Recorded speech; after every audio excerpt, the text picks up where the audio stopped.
17.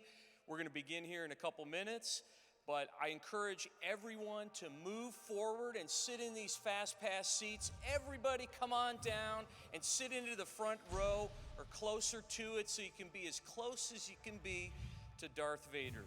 Just keep in mind that we're going to clear out these seats again. They're reserved for fast pass holders for the next panel. But for this panel, please come, and you don't have to have a fast pass. Just fill all these seats here in the first couple rows and come on in. Come as close to the front as you can, and we still have all these seats over here. Come on in and fill these seats. Move up, folks. Come on in, and we'll be starting here in a couple minutes.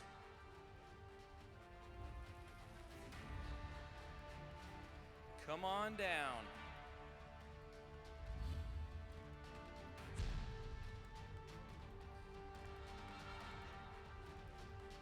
Come on down and sit in these first few rows. You don't have to have a fast pass. We just want to fill these seats. Just keep in mind, for our next panel, we will prioritize these seats for fast pass holders.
to Planet Comicon 2017.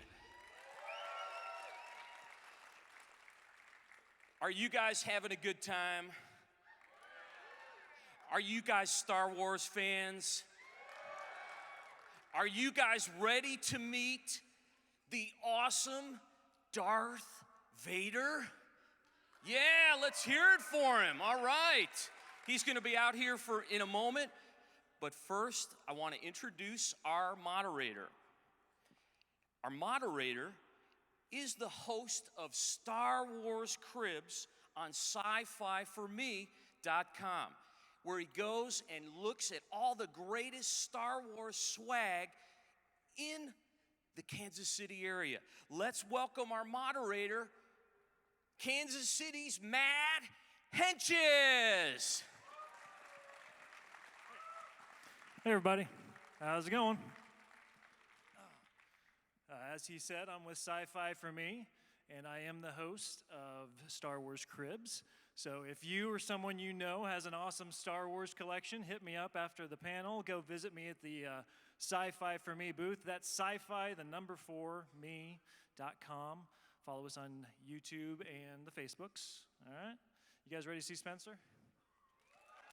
So, our guest, he's been in Harry Potter, Game of Thrones, Doctor Who,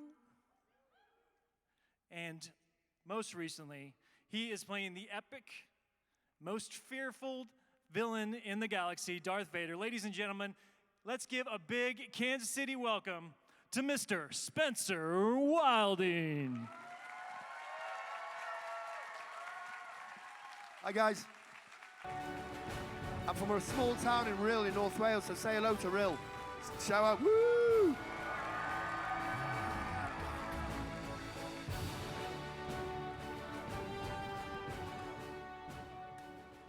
Welcome. How you doing? Me. So I know that last year you stopped over in Topeka for TopCon. Is this your first trip to Kansas City? It sure was, and I'm a really big fan of The Wizard of Oz as well, so I had a feeling I had to come to Kansas. So, and you're all beautiful. I can't believe how lovely you are towards, you're at the front's lovely as well. Nice. So have you been stuck here, or have you been able to get out into the city at all? I'm sure over this weekend we'll sure adventure. Okay. Yeah. So I'm going to ask you the question that everyone in the city is going to ask you, and that is, have you tried our barbecue? Last night, I forget the name of the place, but yeah, oh yeah, I can hardly walk. You know when you get full. Well, I went past full, and I just kept on asking for more. But it was like I must have ate 3 bowls last night. No problem. It was real good. Was it Kansas City Joe's? Was it in a gas station? It wasn't in a gas station. No. So I'm gonna give you just a professional tip here. All right, just go to Kansas City Joe's.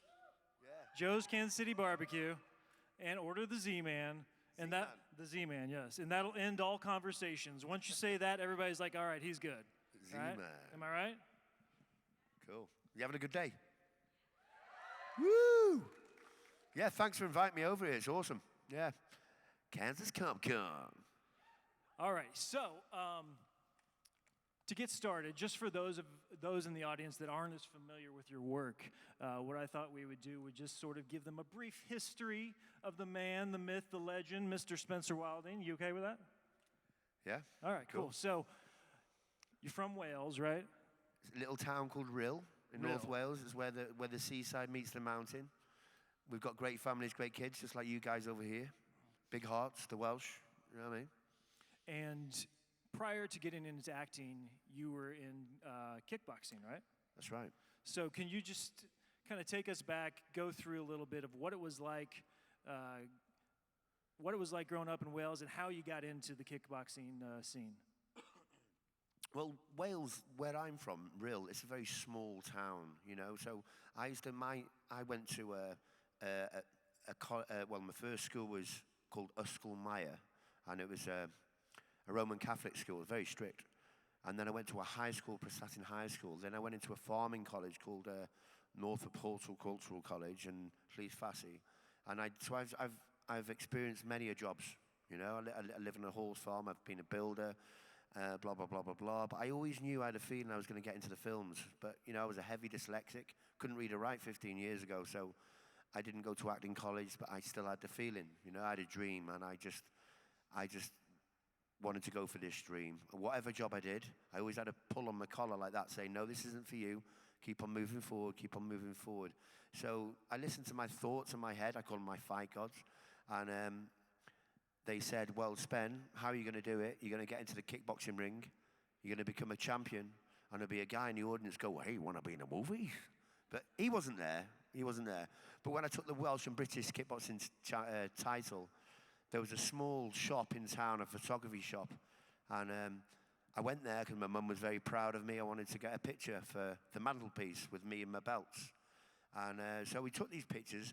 But when I went into the kickboxing, it was to get into the films. But I got so deep into there, I sort of forgot my dreams. And I thought, well, this is it. This is the kickboxing. This is the entertainment that I always must have been feeling when I was a kid. So when they took the picture, Anthony Scott Lee, he rang me up like 3 days after the pictures were taken. And he said, Spen, your pictures are ready. I went, oh, great. And he goes, hey, Spen, these pictures, they look all right, man. You know, I've got a friend in London that knows some people that have a sports agency that deal with sports people that are right at the top of the game, and they put them into the films. And then all of a sudden, this bright bulb went off in my head. And I went, yeah? He goes, well, do you mind if I send these pictures after? I went, no. So like 2 days later, the owner of the agency come down and signed me up verbally, luckily. And yeah, the rest is history. So yeah. So acting was kind of always in the back of your mind, on the radar? Always a feeling. When I was a kid, I just knew I was going to be in the films. Yeah, it's weird. Now, correct me if I'm wrong, but I have a sneaking suspicion that the world of British Wells kickboxing and Hollywood filmmaking are a little bit different. Yeah, a little bit. So was that a difficult transition to make from being the British Wells kickboxer to a movie? When I first walked onto the Harry Potter set, when I landed the role, the werewolf in Azkaban, 2 weeks prior to that, I was fighting in the boxing ring, kickboxing ring, because I went pro boxing for a bit as well. So I was a kid that got signed up, and I knew nothing about acting. I was on a jolly, man. You know what I mean? I was just having fun. But I was straight in one of the biggest movie sets in the world, you know, Harry Potter. And when back in 2002, it was Harry Potter and the Prince of Azkaban. It was when Harry Potter was right up there, you know. It's come down a little bit now, but then it was just like, wow, you know. I was giving Harry Potter and Hermione and Ron kickboxing classes, you know. I was getting told off by the director saying, "Oh, you're turning the set into a kickboxing ring," you know. And I'm like, "What? What's the matter? What's the matter? Get my six-pack out. Hey, what's the matter?" You know. It was really fun, and it was amazing. The kids were 14 years old when I trained them. Do you know what I mean? Yeah, it was amazing. So it sounds like you pretty much went straight from kickboxing into movies. I mean, there wasn't like a string of years where you were auditioning and getting rejected and having to deal with roadblocks and speed bumps. Well, there was in the beginning. Like when I got signed up, it was a sports agency. Like I say, they sent me for the first thing they sent me for. I don't know if you heard of a film called Snatch, right? A Guy Ritchie film, right? So they sent me to 3 Mills Studios for an audition to play Tommy, who's completely different than me. We may sound like each other, but he was a short, over big life. Got to be careful with the words I use. And he was a Liverpudlian. So they sent me for the audition, but this was a kid he was a professional fighter, and I was from a town, and you know, from a small town. Like I knew nothing about acting. I couldn't read or write, literally like that. So I thought I was going to get on this train, get to London. There's going to be a red carpet there, and guys with trumpets going, "You're in the movies," you know. But that didn't happen. I got there, and they passed me my script, my dialogue, and I didn't even know what it was because I couldn't read. You know, the knowledge that I should have took in. I don't know if anybody's got dyslexia in the room, but the knowledge I should have taken in school, they didn't take it in because I was just a class clown. They didn't understand about dyslexia all them years ago. So they do now. It's a good time to have it. And so I completely crashed that audition. And then they would send me up for a few more things and a few more things and a few more things. And then my agency gave up on me then. You know, I didn't hear from them for 9 months. But then I got a phone call off a friend saying, "Hey, are you still in the movies, Spen?" And I said, well, no, you know what? I'm going to stick with the fighting. I can't even read or write, mate. So that's a dream that I'll have to let go. I can't do it. And they go, well, Warner Brothers have been on the radio, on Radio 1, and looking for a really, really tall actor to play the werewolf. And then I went like that. I looked upstairs and went, oh, right, okay, you're going to get me in this way. So I got in touch with my agent, and I said, am I still signing you guys? And he said, oh, yeah, we've been very busy. I said, all that. And I said, well, listen, Warner Brothers are looking for a really tall actor. It's a professional, they need a professional actor. It's a closed door. Can you get me the audition? Oh, right, okay, we'll give you a ring back. 2 minutes later, they ran me back straight away. So I just knew I was going to get this part. And we had 3 callbacks at Leavesden Studios, which is now the Harry Potter world. And, 3 weeks into the auditions, I got the part, and that's when the roller coaster started to ride, Strapped myself in, and still here. So you mentioned Snatch, which is one of my favorite films, but so you auditioned for that, didn't get it, which that casting director doesn't know what they were thinking. I mean, you would have been perfect in that role. That would have made the movie so much better. You know what? They were great with me. When I come out the room, I got very emotional when I was in there because it's very hard. Yeah. When you can't and you're struggling to read, so you definitely can't act for one.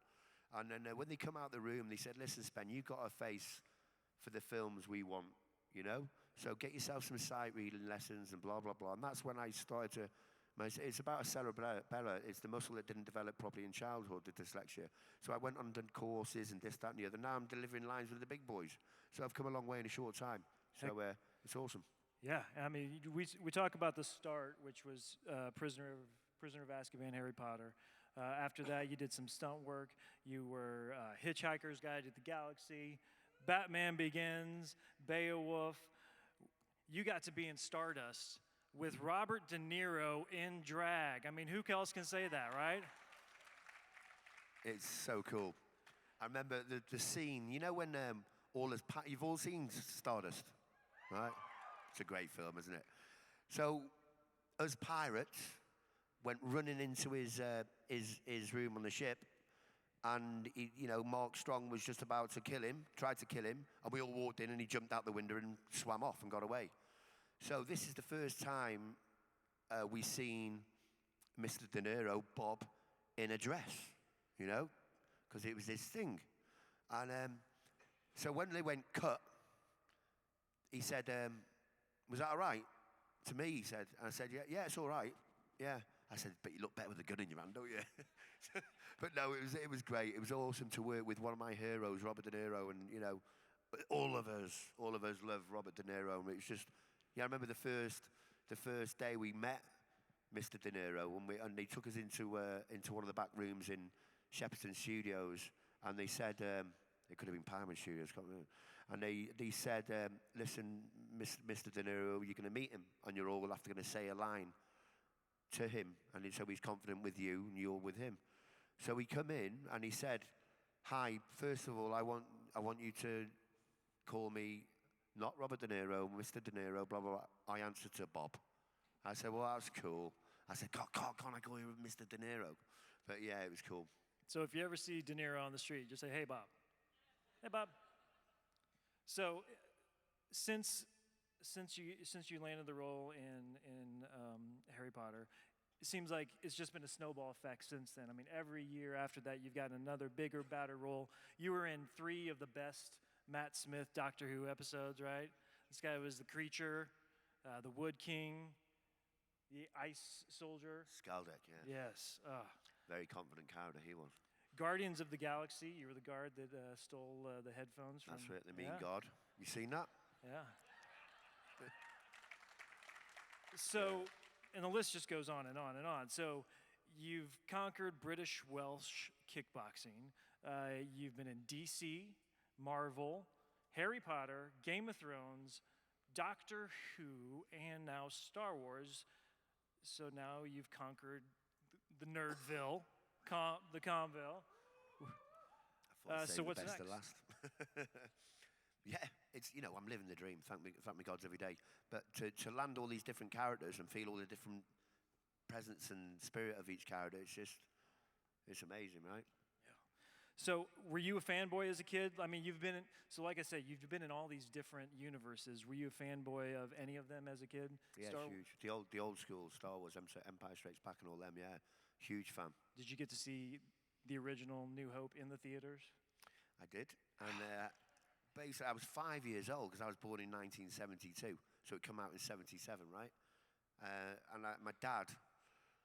I said, everybody was raving about Star Wars, and I vividly remember it.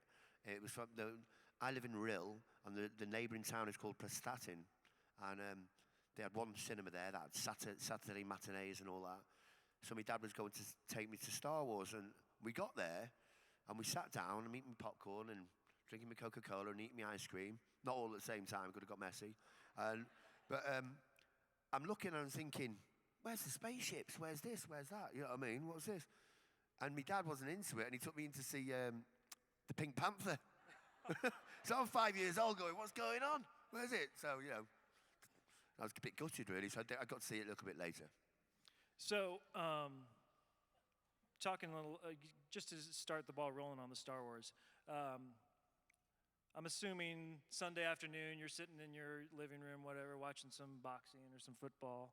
And by football, I mean soccer. Yeah, get it right. You're just chilling at home, and Gareth calls you up, and he's like, "Hey, man, you want to play Darth Vader?" Well, Gareth didn't call me. Okay. And it doesn't sound like, hey, Darth Vader. Sorry, that's the best I could do. But no, how it worked, we had a self-tape first. And my agency is based in Manchester. So I went there, and when we were given the script, it didn't say Darth Vader. It said like Captain Hook or something, not Captain Hook, but something else that resembled another character.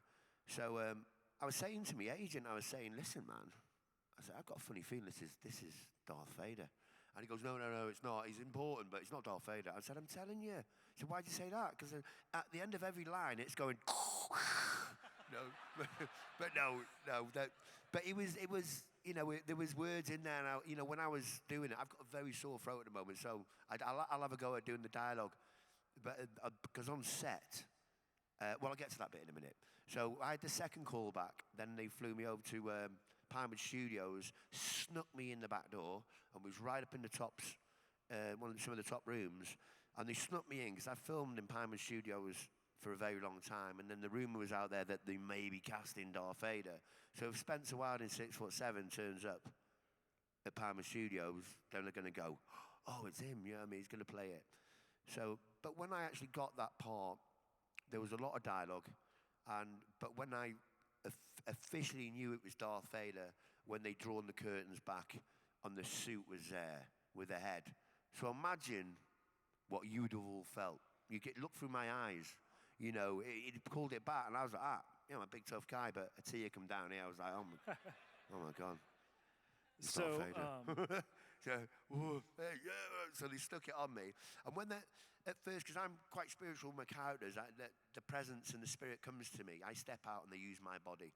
That's probably how I work so much. But when I thought to myself, well, if it is Darth Vader, it can't be a presence and spirit of Darth Vader. Surely not.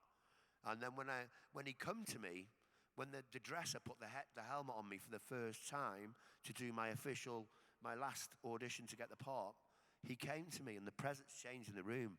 And the guy literally, honestly, he put the helmet on. I went, you could see he'd done this a million times, And he went, and he just ran off. And I just turned around and went into mode, But the voice of Darth Vader came to me in everything, because it's always going to be James Earl Jones, and I'm sure they've got him to read the dictionary 3 times, so it'll always be him for the next 1,000 years. But when I got, close your eyes. It probably sound really bad now, but I've got a really sore throat. I've been filming for the past week, and it's quite strained on the voice. I'm not making excuses up if it comes out a bit rubbish. So there was one of the scenes there with Director Krennic, right? When I come down the ship for the steam, and there's a moment with both characters there. So I go. Don't be too sure that the Emperor is as impressed with you as you are with yourself, Director. Reckless ambition is not a quality the Emperor admires, but your efforts will still be rewarded. know what I That's mean? awesome. So it sounds a lot different than that on the day, especially when I remember on the first day of filming, I was going at the end of my dialogue, I was going, and they go, Spen, you don't have to do that. We'll put that in later. All right, cool. So it was crazy, man. It was great. So, given your background as a kickboxer and stuntman, I assume that you got to do everything that Darth Vader did in the film, correct? Did I? Did you? No, I didn't. Two of us play the part. Oh, two. Two of us play the part. I'm sure you knew this, anybody. It's all over the net. But the scenes I didn't do, which I'm gutted about, but Dan did an awesome job. But the set was built for Dan. Dan's more of a stuntman. He did the last end scene, which is awesome, right? And the very beginning scene with the back to tank. Where you see, I filmed all the other scenes, but you know what? There's a Darth Vader. There's one Darth Vader. It doesn't matter who's in a suit. There's one Darth Vader, and I think he brought it for the fans. What do you think? Yeah. There you go. So I know that when Rogue One appeared in your hometown, that you showed up in the Darth Vader I did. gear. Have you done any other appearances since? Not. I've only ever been in the suit away from. It wasn't the original suit, but I do Comic Cons. I like to do small Comic Cons. I like to do the big Comic Cons. I've been doing Comic Cons now for 8 years. I'm a fan to meet the fans because without the fans, we wouldn't be sitting here, you know. So because I'm like my town's kid. I'm the kid that did good, you know. In real, it's a great little town. So when I landed this role, they used to the whole town used to come to my fights. So when I landed the film world and then I landed Darth Vader, they're all just buzzing. You know, I mean, they're very excited for me. So as a thank you, I got in touch with some cosplayers and said, listen, is there a 6'7" Darth Vader out there anywhere? And he turned up with the suit, and I had like 30 stormtroopers there. I had 8-foot Chewbacca's there, and you know the superheroes are all there. Everybody, you know, it was just awesome. And Keith Armour was there. He came up with the big 8-foot Chewbacca. You might have seen him on the shows over the UK. He's a huge Chewbacca, and he's got big dreadlocks and everything. So they all turned up, and the BBC News was there. HTV News was there, ITV News was there. So it was a big thing. So I got all the guys to come down, because I used to work at the nightclubs for many years. That's probably why I got a bit of the dark side in me. But it's a rough little town. Yeah. So I had one of the guys that they allowed me to use their nightclub for everybody, all the cosplayers to get dressed, right? So I said to the guys, I said, it should be quite busy, you know, it should be quite busy. I hope it is. You've come all the way from Scotland, which is a 6-hour drive. And they come down purely for the passion that they did. All they wanted was an autograph off me. Do you know what I mean? That's all. So it was beautiful. And they brought their little charity boxes down for their things. So when they come down, they all come down there about 5 o'clock, and the show was kicking off about 6 o'clock. Basically, it was me walking up the street with all the cosplayers. We had police presence both sides. Do some Q&As for the people, and then go and watch the film. You know, I thought this was going to be done in about half an hour. You know, something like that. That's all it took from here to the wall. So I put my head out about 5:30, and I thought, there's nobody there. I thought, oh, they're probably all busy working or something. Oh, well, at least the TV crew there. But I was more gutted for the cosplayers that come all that way. So an hour later, when I come up the street, I was going, where's the top of the street gone? And there was thousands of people there. And it was just an amazing moment. And it took me 4 hours to go 30 feet, because I had all the kids jumping over me. And it was just an amazing experience. You know, it was an amazing buzz. And to be in the suit as well, it was great. Awesome. Well, speaking of fans, let's go ahead and turn it over to the audience. I think we got a few people for some Q&A. Oh gosh. I was wondering, you mentioned James Earl Jones, and there's been others, Darth Vaders as well. So what's it like to have to kind of step into a role that's already been played and kind of live up to that? I just wanted to, you know, we had our movement guy who's actually a performer as well, Paul Casey. And I'm sure you're going to meet him at some stage. So I'm going to get him over here. And so we had to keep the movements as Darth Vader. But like I say, there's only one presence and there's only one spirit of Darth Vader. So where he chooses you don't choose him. Do you know what I mean? So when he chose me, then when he was ready to come back, I was like, ooh, yeah, all right. Ooh. You know, it's he's got a hell of a presence, you know. And so to play Darth Vader, because I'm a huge geek anyway, you know, when it comes down to things like that. So when I'm walking on set, going into the mode, I'm bringing it.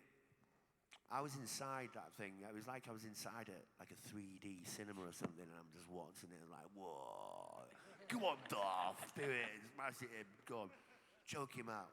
No, it's just, how would you feel? Pretty awesome. There you go. That's how I feel, right? I feel how all you lot would feel. You know what I mean? Thank you. Great question. All right. Thank you. Next one. Yes, hello, Spencer. My name is Latrell Astor, and I'm just curious, did you ever meet the original Darth Vader, Dave Prowse, and did he give you any tips? He didn't give me tips, but because we were sworn to secrecy, you know, and there was a lot of people on set.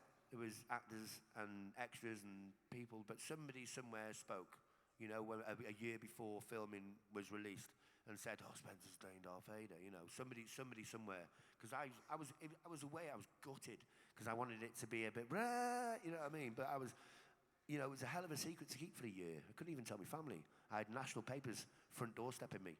You know, teachers were asking me kids because it's not like a little character, is it? You know what I mean? It's a huge character, and everybody wanted to know. So the rumor was out. You know, I couldn't confirm or deny for. So how long did you have to keep this secret from your family? 13 months. Oh my goodness. It's a very long time. It's a long one, right? Just like, so long, going to work, talk to you later. Yeah, I remember the Sun newspaper. I don't know if you ever heard of the Sun newspaper. It's a big paper we got back home. And they turned up a couple of weeks before the film was coming out.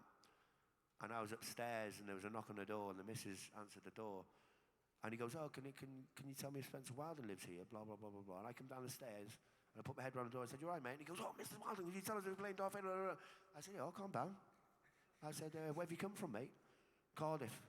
And Cardiff is a 6-hour drive from we are, right? From North Wales to South Wales. And I went, it's a long drive back, innit? So I said, "Listen, you know, we're not mean, but like I say, I can't confirm or deny. So you're not getting anything out of me, because no matter what I'm working on, doesn't matter whatever it is, you know, when you're a professional actor and you sign a confidential act, you're not going to work again if you open your mouth." So I said, "But come in, keep him on your side. Come in, have a cup of tea." You know, so my little boy come in, and he's only 11. He was 12 a couple of days ago, and he come in, and as soon as he come in, he goes, "So how is it having Darth Vader as your dad?" I went, "That was a bit naughty, wasn't it?" And he goes, "What?" "Poker face." It was, yeah, I went, "Oh, go on, boy." Yeah, so it was awesome. Yeah, there you go. Thank you so Thank much. you.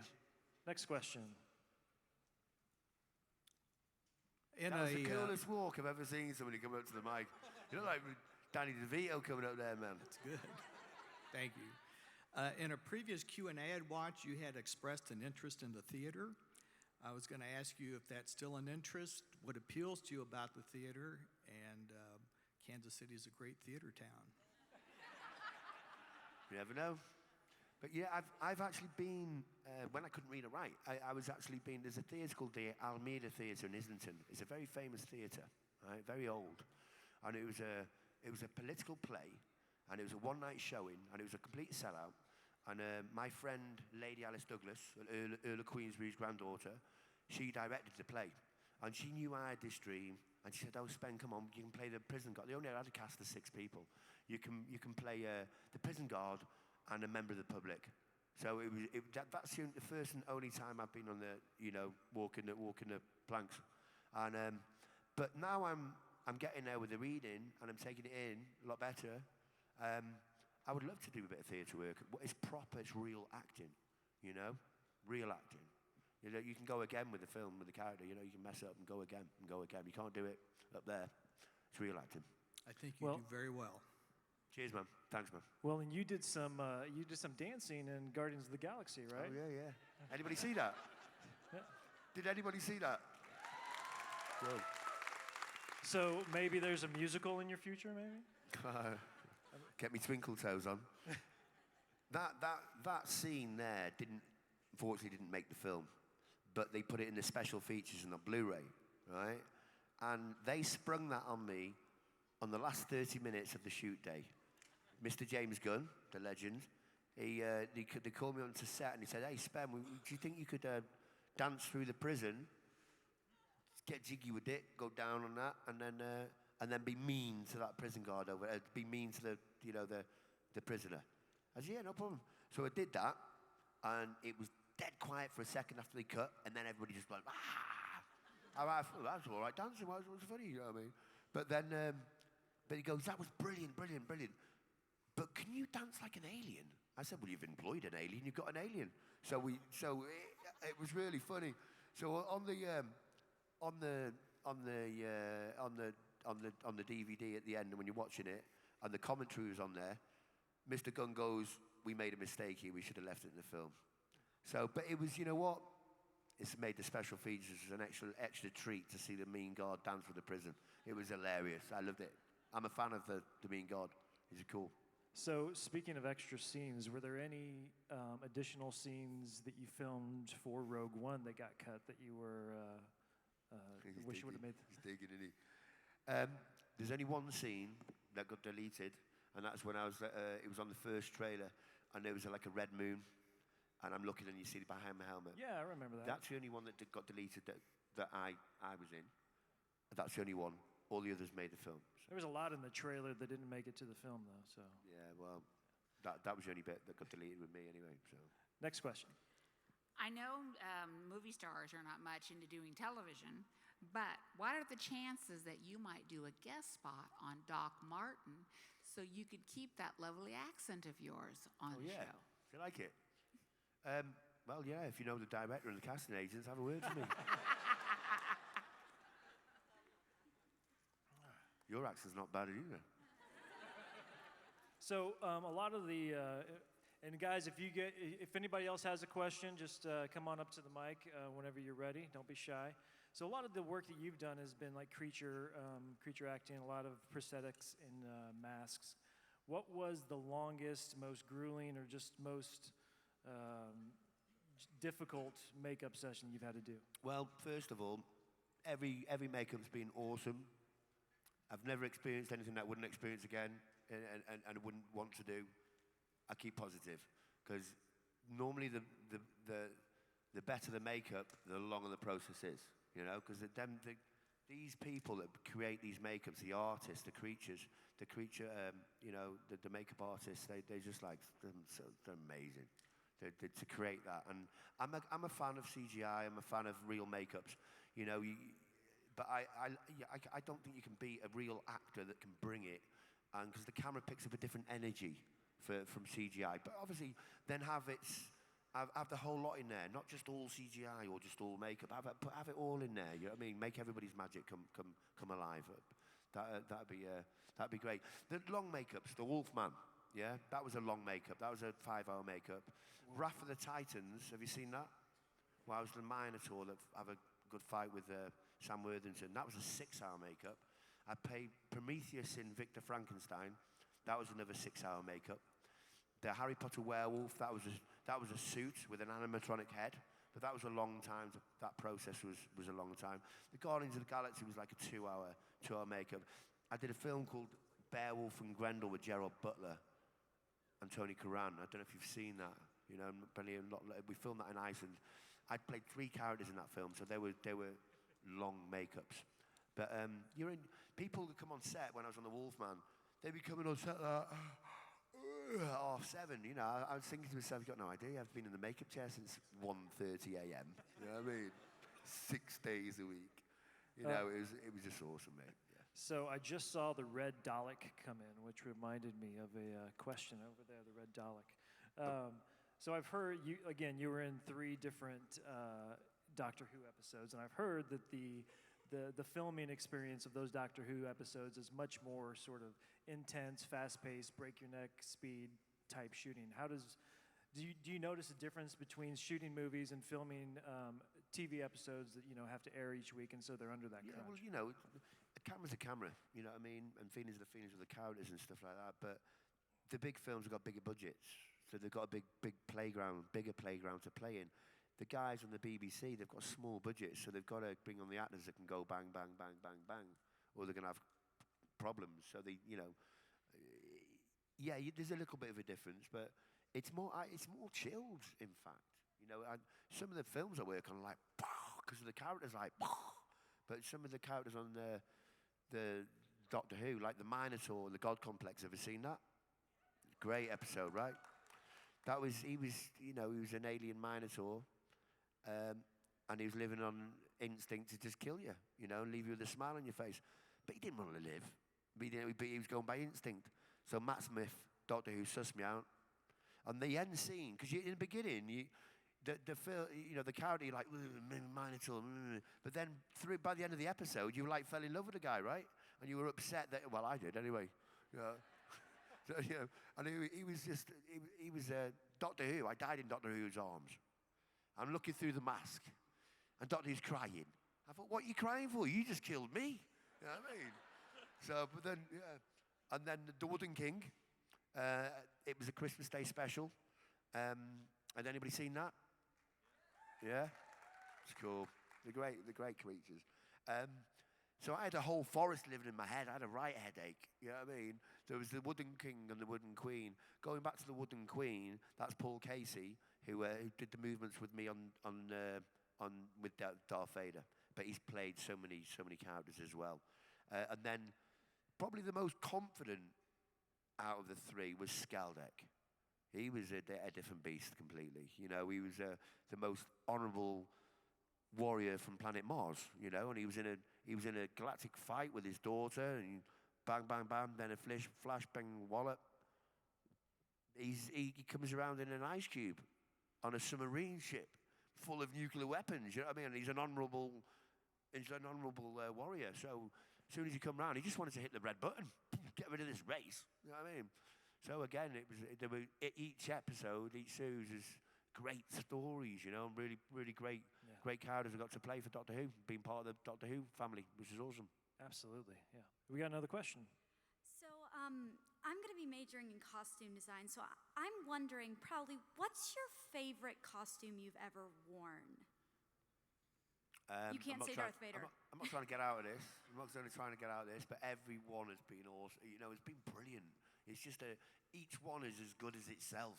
Each one is just awesome. Monsters. Love playing the monsters. Pirates. Pirates pretty cool as well. I was in the Golden Compass. I was one of the giant Egyptians in that.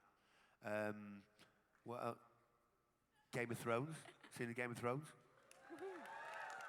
Well, I was the one of two. That was the first White Walker you see on the first steps, before we knew how massive it was going to be. So there was a scene there when we're running through the forest, when you first see the White Walkers, and then we're chopping heads off and things like that. They're a bit twisted, aren't they? They're a bit sick, aren't they? So there was a scene. When I'm with my character wants to show off a little bit, he'll show off, And there was 4 of us Ice Warriors, White Walkers, sorry, running through the forest. And as the camera was tracking past us, I jump up in the air and throw a shape. All right, Mum? You know what I mean? So, and all the other White Walkers, they were had the swords up here in front, and I went, nah, change that around. I want it behind. Do you know what I mean? I was showing off my own fault this way, and I was running, and I jumped over a ditch, and it was dressed. It wasn't really dressed great. The set. It was a real forest, and we had like pumps on. So I jumped over this ditch, threw a really cool shape, getting there, landed on a big twig, fell back, fell in the ditch, feet went up, come out, Mr. Frog sitting on my head. You know what I mean? I'm like, oh, did anybody see that? And he was like, I'll teach you for showing off, Wilding. Oh, sorry about that, let's go again. Thank you. No problem. Got another question? Okay, so were you tall as a kid? And if so, did you ever think that it would play a significant role in helping you jumpstart acting? I didn't, sorry, I really didn't hear that. Okay, so were you tall as a kid? Right, was I a tall one as a kid? Yeah, and if so, did you think it would help jumpstart your acting career? Well, I wasn't a tall kid. I didn't start growing. I was average height when I was 15. Then all of a sudden, my growth hormones had a party, and they didn't stop growing for 3 years. I used to look at my bed going, oh no, I'm going to grow again in my sleep. I used to get up in the morning and I used to create cramp, I developed cramp. And, you know, I discovered cramp. Because I grow that, my bones are growing too fast for my muscles. So there's maybe some tall guys in here that had growth, or girls that had a mad growth spurt, and you wake up with cramp every day. So I couldn't get out of bed in the morning. I'd sleep for about 20 hours. But I'd get up out of bed and go, oh.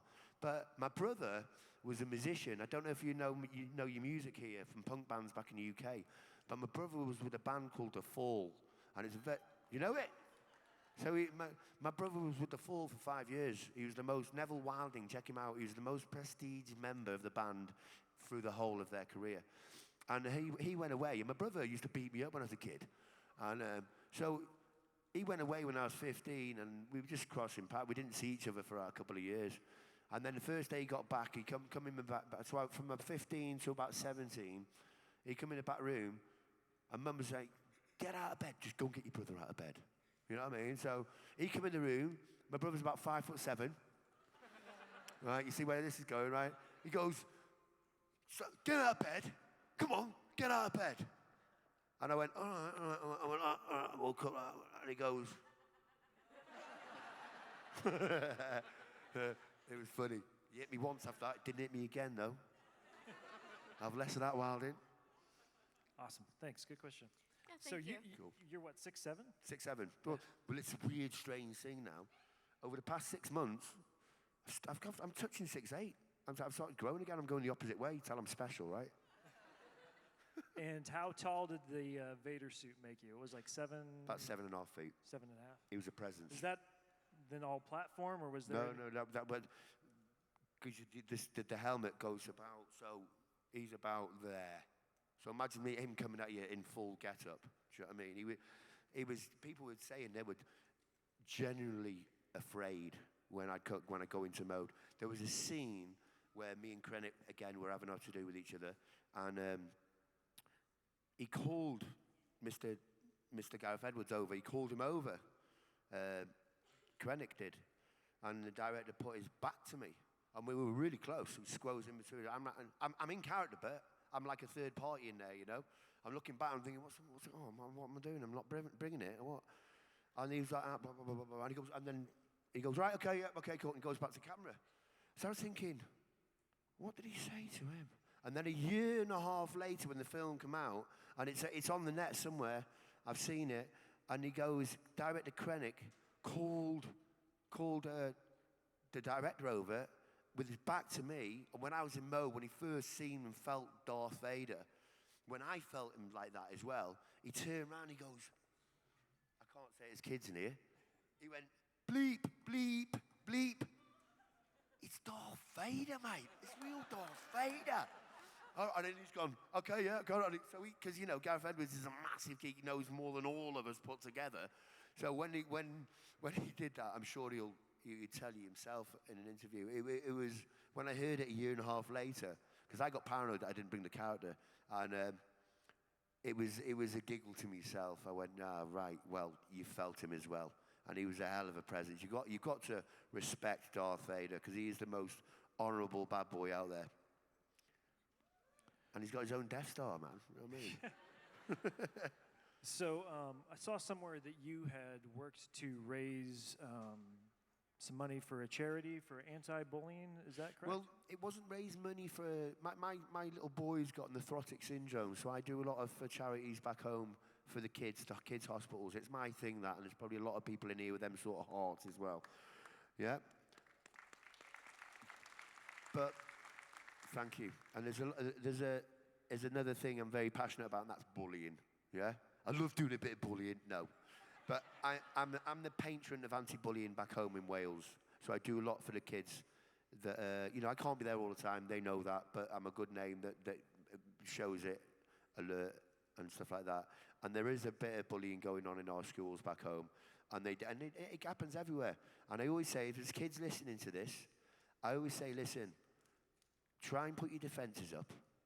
Don't listen to the words the bullies say to you, because you're going to take it home and it's going to peck at your head, and you're not going to sleep, and you're going to go back to school the next day, and you're going to be afraid, and you won't take the work in.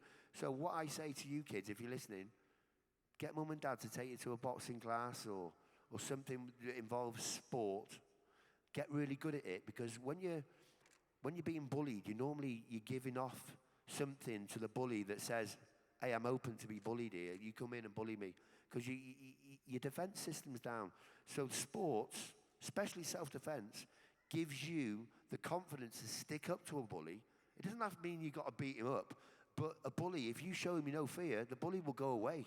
He will go away, and that's what happens, I got bullied for like 5 or 6 years, and then one day I stood up to him, and he didn't do it again. Do you know what I mean? So if you're listening, kids, go get yourself a bit of training. And don't be afraid of telling mum and dad that you're being bullied, even if they don't listen to you to the first time. Because things go on. Kids take their own lives and stuff for bullying. And it's just horrific. And the beautiful kids and the special, half of them may be in this room now because they're a bit geeky. They're a bit different. We're special, right? So that's what I say. If you're listening, there you go. Awesome. Yeah, thank you.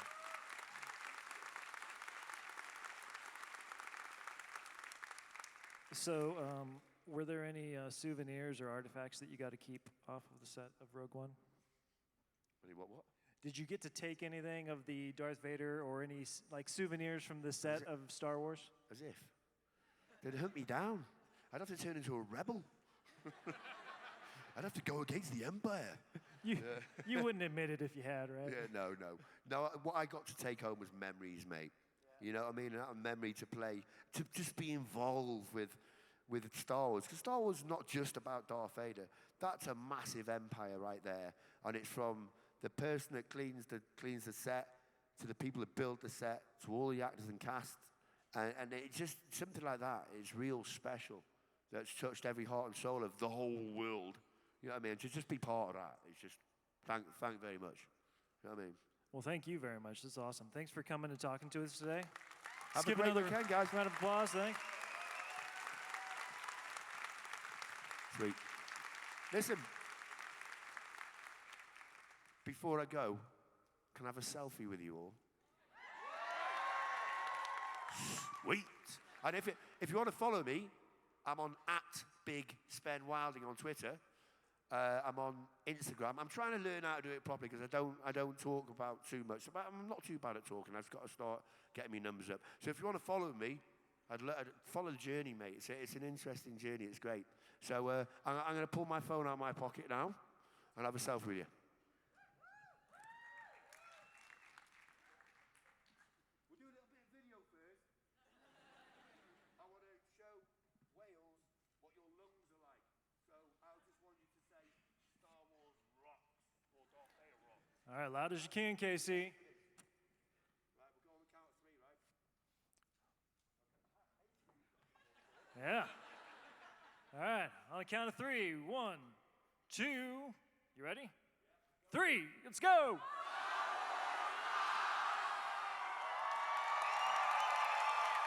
Yeah.